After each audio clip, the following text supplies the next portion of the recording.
Hi guys, welcome back to my channel. Today I'm going to do a review of a foundation for you. This is the Dior Backstage Face and Body Foundation. It's brand new, I have not opened it, and I just wanted to sort of see what it's like because I heard the rave and obviously it was like last year, but I finally got my hands on it. Very cool, it's very shiny. Yeah, I'm really excited to show this to you. I'm going to kind of compare it to the MAC Face and Body as well. I've just got this with me. And I got this one in 1W and I got this in C1. MAC do their shades differently. Yeah, C is more yellow and the W is more pink, whereas in a lot of other brands it's actually the W that is the yellow tone, if that makes sense. So if I got 1C it would be a cool tone, whereas this C is yellow. Bit of a weird explanation there, but there we go. So I've just zoomed you in a little bit just so you can have a full see of what this is like. So I'm just going to open this up. It's full packaging. I absolutely love all of Dior's packaging, and even when it comes to you, what did it come in? Yeah, it came in like this gorgeous bag as well. It's just so stunning. I feel like so luxurious when I buy Dior products. I've just got a bit of a description for you, and this is off the Dior website. The Dior Backstage Face and Body Foundation is the Dior makeup artist's secret weapon to create an instantly flawless complexion with ultra buildable coverage, from a medium nude glow to a high coverage perfection. So it's kind of made for makeup artists, this one, for shooting. With its fluid texture and second skin finish, this ultra buildable foundation offers custom made intensity, and its benefits are it's condition proof, 91% of women said, and photo ready finish. I think it is waterproof and sweat proof as well. It's enriched with beauty enhancing pigments. The formula fuses with skin that glows for a perfect natural complexion in a real life and through the camera's lens. The waterproof formula of the Dior Backstage Face and Body Foundation creates an invisible mesh on the skin and resists extreme conditions. Workout sessions, water, extreme temperatures and humid environments. It even resists the bright lights both backstage and above the catwalk. Now that is pretty cool. And I'm imagining that will be awesome as a wedding foundation because it will stay on all day, it won't be like sweating off your skin if you're stressed, and I guess with lighting as well, it's not going to flash back at you, so that is really cool. And it also comes in 40 shades, in 16 intensities and 6 different undertones, so basically suits everybody, which is fab. And then I'll kind of talk about the MAC foundation as well. This is the full description on the MAC website. It says, a comfortable, lightweight, fluid foundation with a unique blend of emollients that delivers low to medium buildable coverage with a natural satin finish. The moisturising, long-wearing formula glides onto the face and body, providing stay true colour.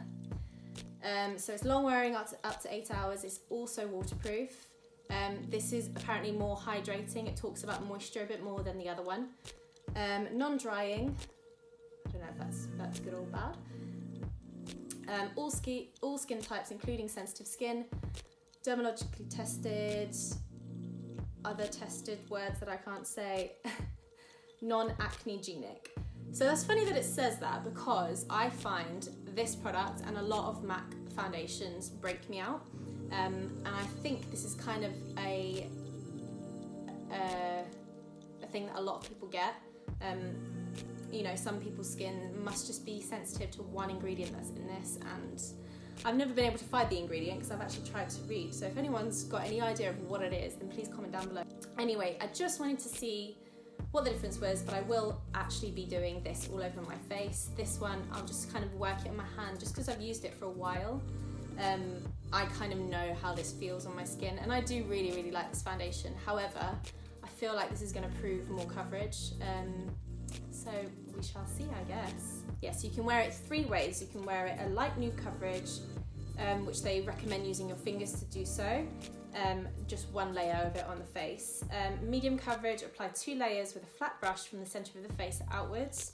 And for full coverage, you do 3 layers with a round brush in circular motion. So basically buffing in the product in the skin. I'm gonna try and get it up to full coverage if I can. I'm very interested to see what it's like. First, I just want to feel the difference between the two foundations on my hand. So the MAC Face and Body, I know you both have to shake them both anyway. So yeah, it feels super thin. But I know with the MAC foundation, as you work it in and the warmth of your fingers kind of reacts with it, it actually gets thicker on the hand. It's a very weird, so it's actually harder to start rubbing in now. And this is what makes it a fuller coverage. It's really cool actually. So that's why it's nice to actually wear that one and put it on with your fingers. So yeah, this has a very nice glow. And the fact that it's non-drying, it does feel a bit tacky on the skin, but I'm pretty sure the Dior one is supposed to dry. So let's just shake this one up and just see now. Just seeing again, I think it feels a little bit thicker than the other one initially. Obviously the shades are actually quite different. I'm just seeing if you work it in, if it actually feels thicker. The Dior one smells really nice actually. It almost smells a bit sun creamy, which I kind of like. And the MAC foundations always have their specific smell, don't they? I always think it smells like Play-Doh or something. It looks like this one's adapting a little bit. It's not getting darker. No, I don't think it's getting thicker at all. I think it's just sort of drying. Yeah, so just pop the Ordinary moisturiser on. I'm not actually going to try this with a primer just because I love primers, but some of them on my skin seem to actually change the foundation and the way the foundation sits. And I can't really stand that, so I just want to try this completely fresh. So I'm going to use kind of like a buffing brush. So this is the Real Techniques cheek brush. I like that actually. When it closes, you know it's closed because it has a little like click. That's quite nice. And it is kind of a squeezy bottle.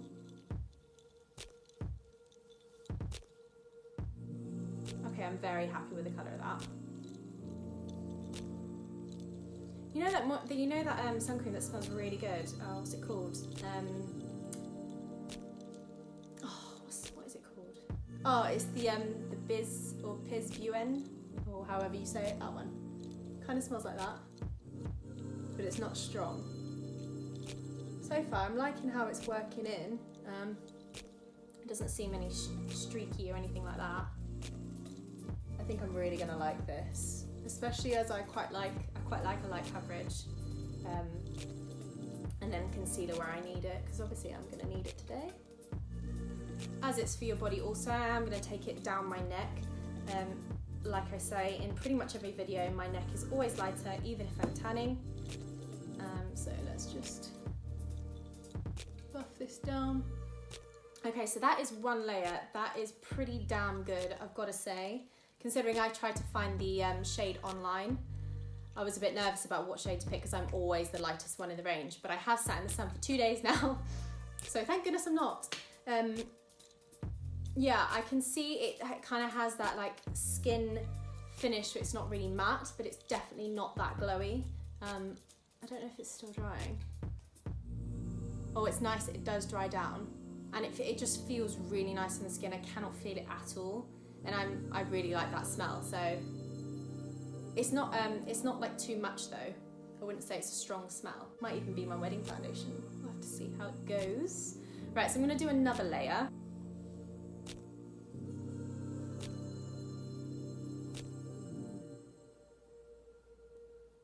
Take it over my eyes a little bit now as well. Yeah, I definitely can see the difference actually. It layers on top really nice. It doesn't move the other layer underneath it really. I get really funny about foundations as well. It's not like I'm just saying, oh my gosh, I love it. It's not like I'm sponsored or anything. I just really wanted to know what this was like. And a lot, like I said in my other video, I think I have a lot of foundations that do not sit right on me. And it really frustrates me because I want them to last all day and look lovely and not separate. I've also got a lot of freckles, so the more it blanks out my freckles, I guess the more I know what sort of coverage it's going to be. So that's second layer, medium coverage. I'd definitely say I definitely say that this is a medium coverage. God, my hair is so haywire-y. It's got like a mind of its own. I don't understand. Right, okay, so I think I'm just going to give that a second to dry. I want to see what the full coverage looks like. And I'm going to use more of a flat brush just because this lays on coverage better. This is a Body Shop foundation brush. So like I said, work sort of from the centre of the face out, because that's kind of where you want the most of your coverage to be. I'm just really taking my time to work this in.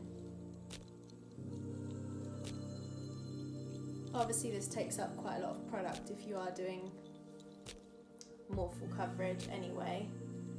If you're someone who kind of likes something quite versatile and maybe something quite light during the day, or you want to build it up in the night, I think this is a really nice one. So I've just got a damp beauty blender, and this is the Primark one. I'm just going to dab over just to make sure everything is seamless. It does seem like a foundation that sets quite fast, I'd say. Okay, so I think you've got to be careful once you're blending while it's dry, because it seems like it flakes a little bit. So this is it worn full coverage. I wouldn't say it's completely full coverage, but I would say it's almost there, because I can imagine you could just keep putting more on, and if you just wanted to use a beauty blender, that's probably going to be really nice. But it definitely sets in place. I can't really feel it still. It's really good. I can feel it a little bit drier, but I'm pretty happy with it. It looks really flawless. I'm just gonna see, because I always get sort of like separation. I don't have oily skin at all, but I do sometimes get a bit of separation around my nose. So I'm just gonna see how this wears all day, and I will update you later. If you work with it quite quickly, I think it's pretty good. I'd just keep blending it in, and then once it's dry, I would not try and move it or anything. I would definitely recommend just using like a what do you call this? Beauty blender, just to buff over. You don't want to be moving it too much with your fingers or any other sort of brush. But comparing that to the MAC Face and Body, the Face and Body is a lot less coverage. I think it's more of a light to medium. You can kind of push it to medium, but I wouldn't say you can get it up to full. And this one is a lot more dewy and it stays tacky. This one is more coverage if you want it that way, less of a glow, and yeah, and hopefully doesn't break me out. So I'm gonna put a little bit of makeup on now just to make myself feel a bit more done. I also always get little laughy lines as soon as I start smiling at creases, and I want to see if this keeps creasing as I'm talking and smiling all day. I am currently obsessed with this product. So it's just literally like a bar of soap in a jar. It comes with a little spoolie, and I use the Urban Decay setting spray just to pop that in there. And you literally just mix the spoolie in. This just makes the brows so nice, and it really stays in place. I would normally do this before foundation, but because it's about the foundation, I don't want to be careful about going near my brows. I'm really sorry if the lighting's poor. It's so gloomy outside. It's a real shame because it's been so lovely recently. I guess whilst that's drying, I can tell you now, I do have an update. And unfortunately, Connor and I are going to have to postpone our wedding for a year. Yeah, we're gutted, really. I don't really know how I feel. I feel excited for the next year, because I think this year has really had so much happen in it. I think it's definitely best that we have left it for next year. But now we're just trying to sort out the honeymoon because we booked it already and it's supposed to be in Rome. Anyway, I'm going to put a product through my brows. So I've just got the Urban Decay brow blade, and I'm only going to use the felt tip side. The pencil doesn't really work over the top of the soap brows. This is literally just to add in some hairs where I might be missing some. So I'm just going to ink in a few little strands where I need it.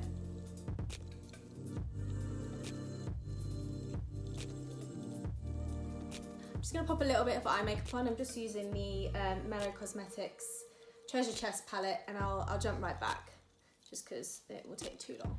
Yeah, I've just got the Stay Naked Concealer in 30NN with the Deluxe crease brush from Real Techniques, and just buff. I'll see how this layers on top of the foundation anyway. Yeah, you can definitely feel that the foundation has set. So I'm just being careful not to drag it too much. A little bit of blusher. I've got the Inglot blusher in shade 55, I think, and Spectrum 07. I'm not going to do too much to the face, just so you can really see the foundation. I will put like a bright lip on though, just to sort of compensate. So I've got Maybelline Colorsensational lip liner in Brick Red, so 90.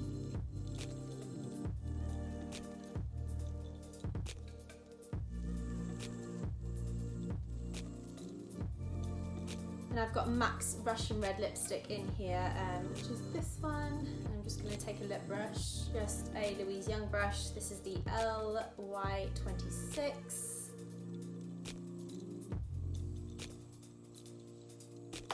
So this, guys, is the finished review for you. I've just done myself up a little bit more, just so that you can see the full effects of the foundation with some makeup on top of it. I'm very impressed right now. It's sitting beautifully. I definitely say it's not full coverage, but that it is to an extent, and I can see how you can get it that way because it layers up beautifully. It doesn't like carrying on mixing together. It's really clever formula. I'm going to see later how it looks on my skin. I don't know if you can see close up anyway what it looks like. Yeah, I'm just worried about areas like this around my nose. But all in all, really like it, and I think it's definitely different to MAC Face and Body. I don't know, I'm out of breath. I've really enjoyed filming this though, and this could be a contender for my wedding next year, as I've got loads of time to try and figure out what I'm gonna wear on my skin. But yeah, really like the finish because it's not too glowy, but there is a bit of glow in there. I can imagine what it's like with lighting, and I imagine it diffuses the light out, it doesn't bounce back. Yeah, I'm very impressed. Hi guys, so it is about 10 o'clock in the evening. I've just been wearing this throughout the day, and I've done some cooking and a little bit of cleaning and stuff, so kind of been wearing it in, but I haven't been like excessively active. Obviously my lighting is shocking this evening, just because I've just got the normal lights on and they're really yellow, so I'm really happy with it. It looks awesome. The only thing that's happened is when I've wiped my nose, because I'm kind of like a face toucher, it's just moved a little bit of the makeup underneath my nose. A little bit of my laughing lines has come through, but really not much. And yeah, I think it's worn really beautifully. It looks like I've just applied it, and I'm really happy about that. I'd say maybe it's let a few of the oils in my skin come through a little bit. It looks a little bit shinier, but I mean, this could be the lighting as well. But it's not enough for it to be like greasy looking. So yeah, that is my update for you guys. I 100% recommend this product. It seems awesome. This is just a little clip of the evening. If you enjoyed this sort of video, please give it a thumbs up and a subscribe, because it really supports my channel. And if you've got anything that you'd like me to review or anything you'd like me to do, then please comment down below. Thank you so much for watching. Bye.